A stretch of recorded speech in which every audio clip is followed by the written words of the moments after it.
Hello everyone. देखो आज हम फिज़िकल केमिस्ट्री का बहुत ही इम्पॉर्टेंट चैप्टर पढ़ने जा रहे हैं जिसका नाम है केमिकल काइनेटिक्स। केमिकल काइनेटिक्स, देखो केमिकल काइनेटिक्स जो है, देखो अगर इम्पोर्टेंस की बात करें तो चैप्टर अपने आप में बहुत इम्पोर्टेंट है। ठीक है, वो कैसे? क्योंकि आने वाले क्वेश्चन से डिपेंड करता है। अगर मानो अगर आप बात कर रहे हो नीट की या फिर आईआईटी की, तो ऐसा कोई ईयर नहीं है जिसमें इसका क्वेश्चन ना आया हो। ठीक है, तो केमिकल काइनेटिक्स और बोर्ड में तो बहुत इंपॉर्टेंट चैप्टर है। अच्छा, इम्पोर्टेंसी, अगर टॉपिक की इम्पोर्टेंसी केमिस्ट्री में देखो आप, तो केमिस्ट्री में देखो तीन चैप्टर्स बहुत इंपॉर्टेंट है। फॉर एग्जाम्पल एक चैप्टर आता है केमिकल इक्विलिब्रियम। केमिकल इक्विलिब्रियम पढ़ा होगा आपने, 11th क्लास में आता है केमिकल इक्विलिब्रियम। और एक आता है थर्मोडायनेमिक्स।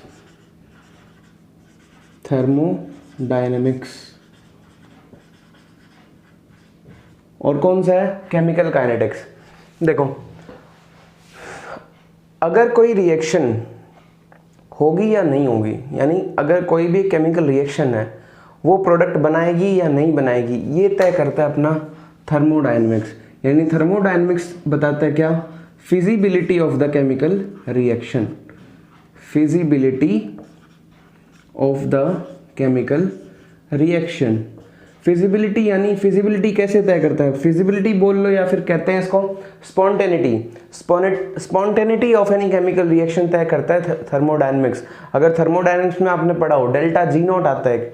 डेल्टा जी नॉट की वैल्यू जितनी ज़्यादा नेगेटिव होती है तो वो रिएक्शन उतनी ज़्यादा फिजिबल होती है, यानी उतनी आसानी से होती है। ठीक है, तो थर्मोडायनेमिक्स ये डिसाइड करता है कि केमिकल रिएक्शन होगी या नहीं होगी। उसके बाद देखो केमिकल काइनेटिक्स है, जो केमिकल काइनेटिक्स क्या बताता है? अगर रिएक्शन होगी तो उस रिएक्शन की स्पीड क्या होगी, यानी रेट ऑफ रिएक्शन। ये हम किस में पढ़ते हैं? केमिकल काइनेटिक्स के अंदर। ठीक है, यानी अगर डिफाइन करें हम इसको तो डिफाइन कैसे करेंगे? It is the branch of physical chemistry which deals with the rate of reaction and the factors affecting rate of reaction. आया या नहीं आया? ठीक है, यानी किसी भी रिएक्शन की स्पीड क्या होगी वो कौन तय करता है? Chemical kinetics. अच्छा, अगर रिएक्शन हो रही है, ठीक है, तो स्पीड किसने बता दी? केमिकल काइनेटिक्स ने बता दी। अब प्रोडक्ट का कंटेंट जो है, यानी कितना प्रोडक्ट बनेगा, वो कौन डिसाइड करता है?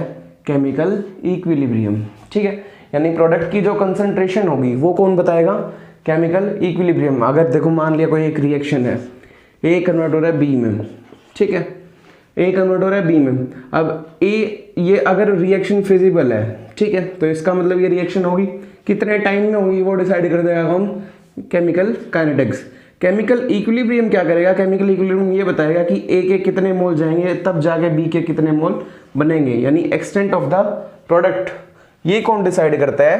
Chemical equilibrium. ठीक है, तो इस चैप्टर में बेसिकली हम क्या पढ़ेंगे?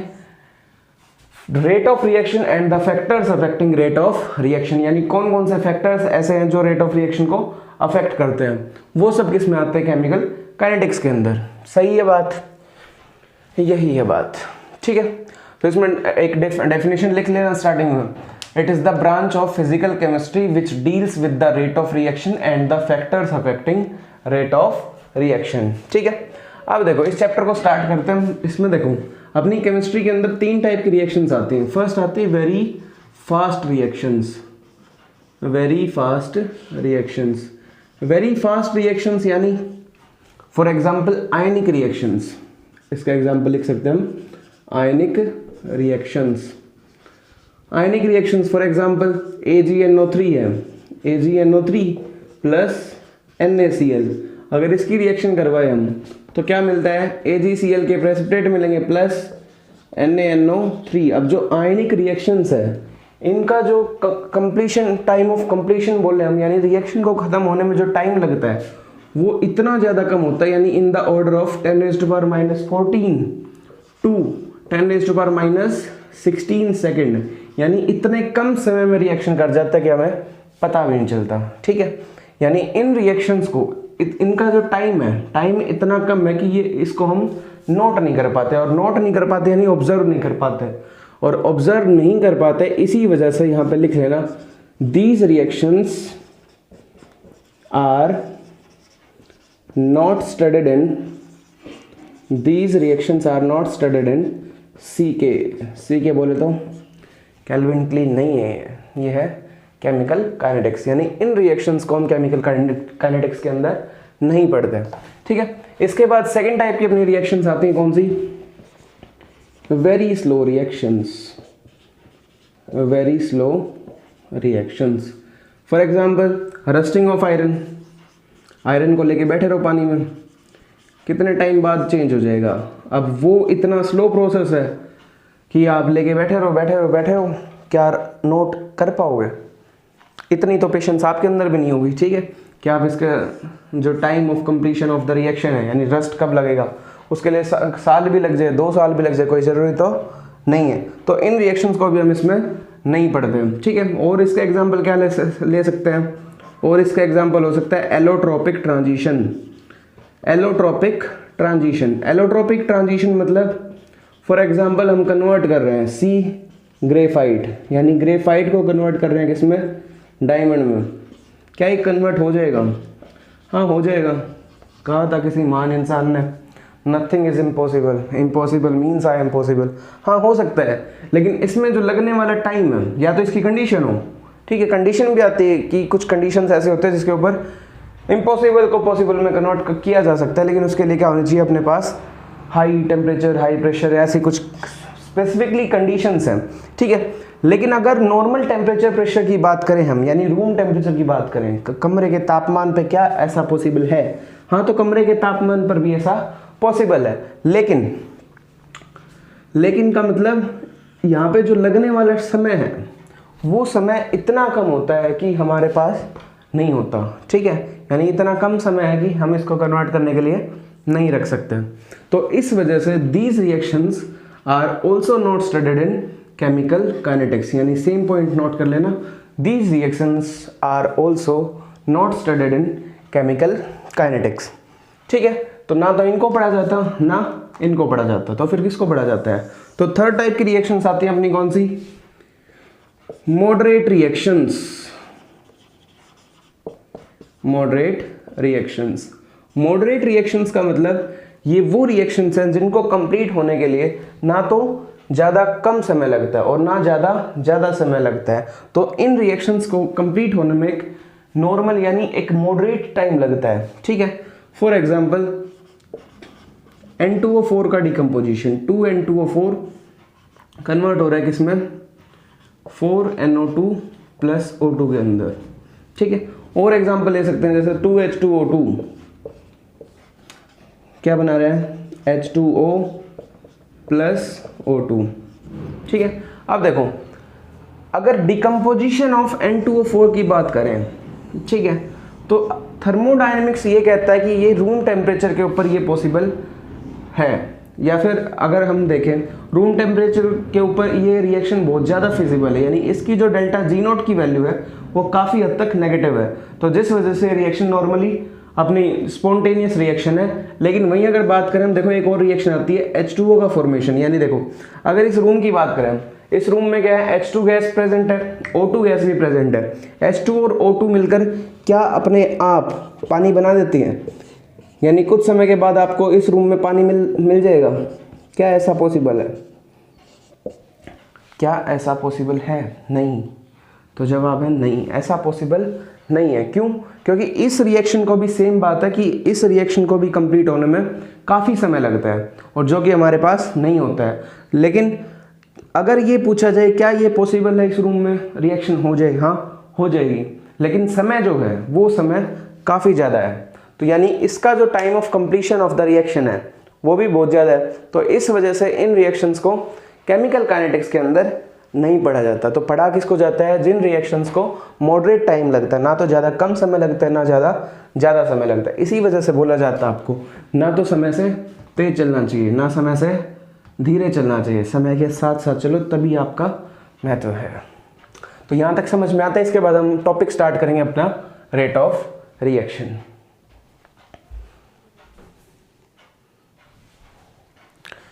हाँ जी, तो नेक्स्ट टॉपिक अपना क्या आया? Rate of reaction. Rate of reaction. अब जो रेट ऑफ रिएक्शन है ये भी हम दो टाइप से पढ़ते हैं, यानी there are two types of rate of reaction. First कौन सा आता है, average rate of reaction, average rate of reaction देखो, और दूसरा क्या है, दूसरा आता है इंस्टेंटेनियस रेट ऑफ रिएक्शन।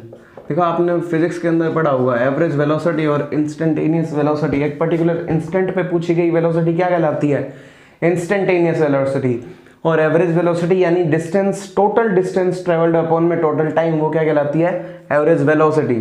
तो यहाँ पे भी कुछ ऐसा ही है, जब रिएक्शन पूरी खत्म हो जाए, यानी पूरा प्रोसेस खत्म होने के बाद जो निकालते हैं हम, वो क्या होता है, एवरेज रेट ऑफ रिएक्शन, और एक पर्टिकुलर इंस्टेंट ऑफ टाइम के ऊपर जो निकाला जाता है उसको बोलते हैं क्या, instantaneous rate of reaction.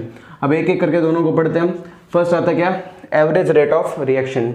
Average rate of reaction का मतलब देखो, average ROR, rate of reaction, ये क्या होगा, change in concentration, change in concentration upon में चेंज इन टाइम, यानी जितने टाइम में जितना रिएक्टेंट रिएक्ट कर जाएगा तो उसको हम क्या बोलते हैं, एवरेज रेट ऑफ रिएक्शन। ठीक है, यानी delta C bye delta T। For example देखो, फॉर एग्जाम्पल अगर बात करें, मान लिया कोई A रिएक्टेंट है, ये कन्वर्ट हो रहा है B के अंदर, एग्जाम्पल है, अगर A रिएक्टेंट कन्वर्ट हो रहा है किसमें, B में, तो इसके यानी कुछ समय के बाद क्या होगा, A जो है, A की कंसंट्रेशन धीरे धीरे टाइम के साथ साथ कम होती जाएगी, B की कंसंट्रेशन टाइम के साथ साथ बढ़ती जाएगी। ठीक है, अब देखो अगर इसके लिए हमें एवरेज रेट ऑफ रिएक्शन निकालना हो, ठीक है, तो हम क्या लिखेंगे, इसको लिखेंगे delta A bye delta T। Delta T क्या है, जितने टाइम में ये रिएक्टेंट चेंज हो गया। ठीक है, अच्छा ये रिएक्टेंट है, तो रिएक्टेंट के लिए याद रखना हमेशा क्या लिखते हैं हम आगे, माइनस साइन। ठीक है, और अगर B के टर्म्स में लिखें हम, B के टर्म्स में क्या आएगा, delta B upon delta T। अच्छा कंसंट्रेशन है या फिर एक्टिव मास बोले तो इसको हम स्क्वायर ब्रैकेट में लिखेंगे। ठीक है, अच्छा B क्या है, B प्रोडक्ट है, तो प्रोडक्ट के लिए याद रखना हमेशा क्या आएगा, आगे प्लस का साइन आएगा।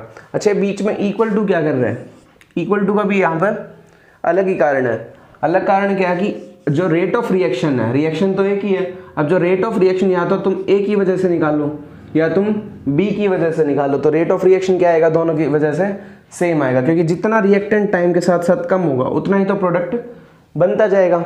ठीक है, अगर ग्राफ देखें इसका तो देखो कंसंट्रेशन वर्सेस टाइम का ग्राफ है। ठीक है, स्टार्टिंग में देखो कौन प्रेजेंट था, सिर्फ A प्रेजेंट था, मान लिया A की कंसंट्रेशन ये थी, ये है अपना A की कंसंट्रेशन। अब A की कंसंट्रेशन टाइम के साथ साथ क्या होती गई, कम होती गई। ठीक है, और जो B है, B क्या था स्टार्टिंग में 0, यानी प्रोडक्ट तो था ही नहीं, तो स्टार्टिंग में 0, और समय के साथ साथ क्या होगी, B की कंसंट्रेशन, B की कंसंट्रेशन बढ़ती जाएगी, तो ये B की कंसंट्रेशन बढ़ती गई। ठीक है, सॉरी इसको ऐसे नहीं, ऐसे बनाओ, तो B की कंसंट्रेशन टाइम के साथ साथ बढ़ती जाएगी, तो जो फाइनली क्या होगा, A की कंसंट्रेशन कम हो जाएगी और B की कंसंट्रेशन बढ़ जाएगी, और जितने टाइम में जितना कंसंट्रेशन के अंदर चेंज आएगा वो क्या कहलाता है, एवरेज रेट ऑफ रिएक्शन। और ये चेंज इन कंसंट्रेशन या तुम प्रोडक्ट की वजह से निकालो या रिएक्टेंट की वजह से निकालो, दोनों की वजह से रेट ऑफ रिएक्शन सेम आएगा। सही है बात, यही है बात। इसके बाद देखो यहाँ तक समझ में आता है। इसके बाद नेक्स्ट आता है अपना टॉपिक कौन सा, इंस्टेंटेनियस रेट ऑफ रिएक्शन।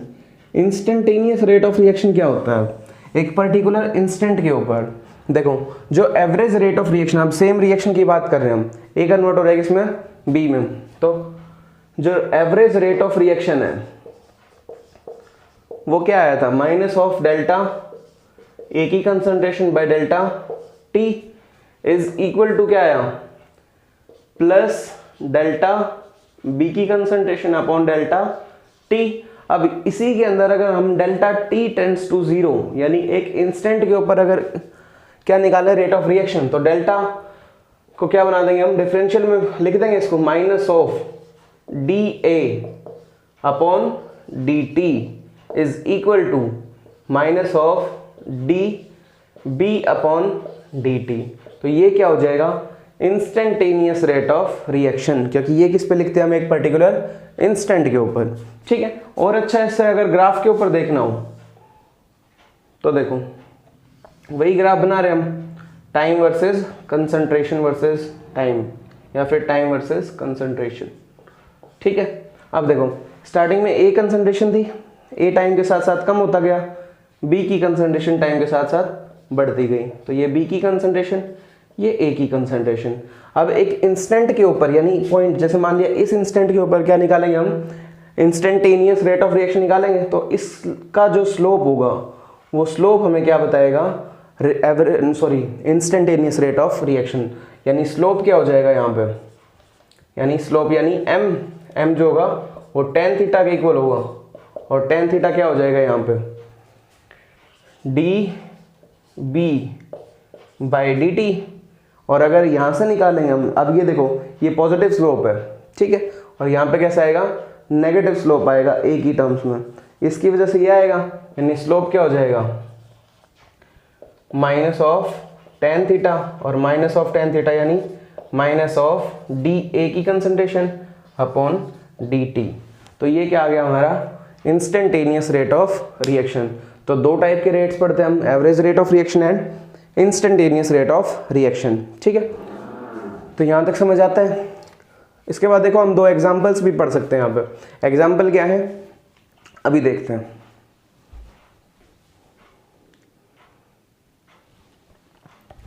ठीक है, अब देखो एग्जांपल क्या है, एग्जांपल है 2H2O2 बना रहा है 2H2O प्लस O2।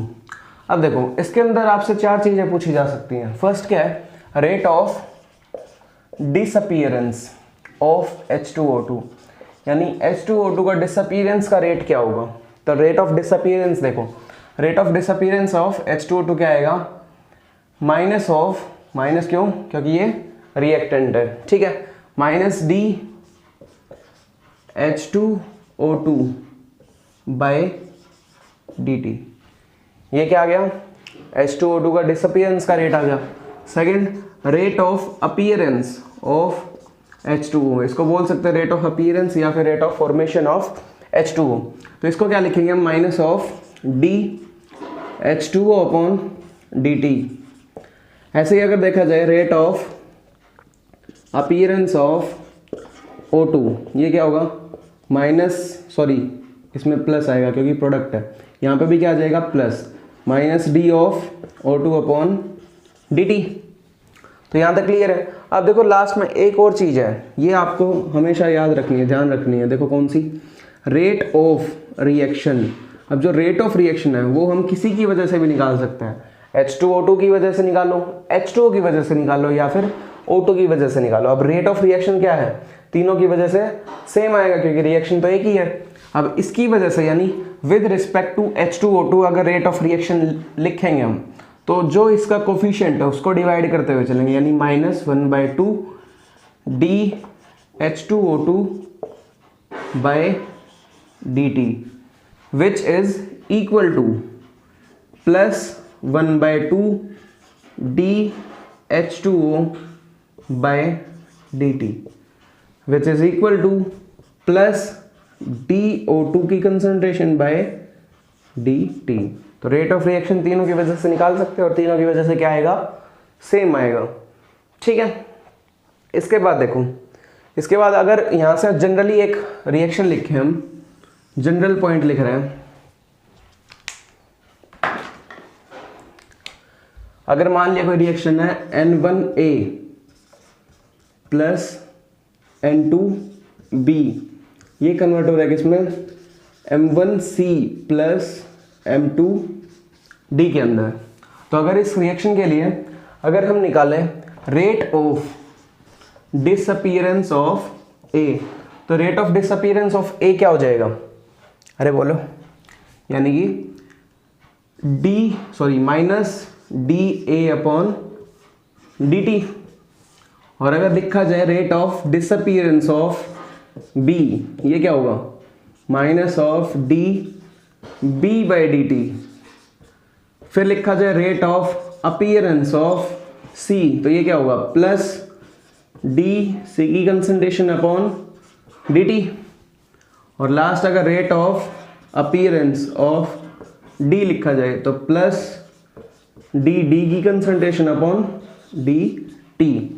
अच्छा ये सब तो ठीक है, अच्छा कर लेते हो, लेकिन अगर यहाँ से हमें रेट ऑफ रिएक्शन निकालना हो, यानी rate of reaction with respect to A B C and D, तो चारों की वजह से रेट क्या आएगा, सेम आएगा।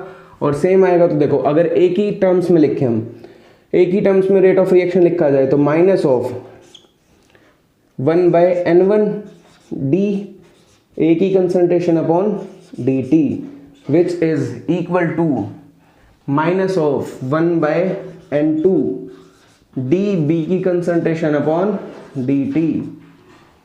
सही है बात, यही है बात। अब देखो अगर सी की टर्म्स में निकालना हो तो plus 1/m1 D C by D T. अच्छा डी की टर्म्स वाला मैं यहाँ लिख रहा हूँ 1/m2 प्लस आएगा बताइए D D by D T, तो ये क्या आ गया, रेट ऑफ रिएक्शन आ गया with respect to A B C and D. ठीक है। अच्छा इसके बाद एक और बात करते हैं हम किसके बारे में, इसके बाद एक टॉपिक आता है क्या, अच्छा यूनिट रहेगी, unit of rate of reaction, unit of R O R. Unit of rate of reaction देखो तो यूनिट क्या है, ऊपर कंसंट्रेशन अपॉन में टाइम। कंसंट्रेशन की यूनिट क्या होती है, मोल पर लीटर, मोल पर लीटर, और नीचे का टाइम किस में आएगा, सेकंड में, मोल पर लीटर पर सेकंड। या फिर हम कह सकते हैं मोल पर लीटर क्या होता है, मोलैरिटी, मोलैरिटी सेकंड इनवर्स। तो ये दोनों क्या हो जाएंगी, unit of rate of reaction. तो यहाँ तक क्लियर है। इसके बाद देखो हम क्वेश्चंस ट्राई करेंगे, वो आने वाली वीडियो जरूर याद रखना। देखो अगर ये वीडियो समझ में आती है या फिर ये लेक्चर आपको समझ में आ रहा है तो इसके बाद जो नेक्स्ट लेक्चर है उसमें हम मेनली क्वेश्चंस को डील करेंगे, और उन क्वेश्चंस को यानी स्टैंडर्ड टाइप के क्वेश्चंस है वो अगर सॉल्व होता है तो आप हर कंपटीशन के हर एक क्वेश्चन को सॉल्व कर लेंगे। तो देखते रहिए माइक।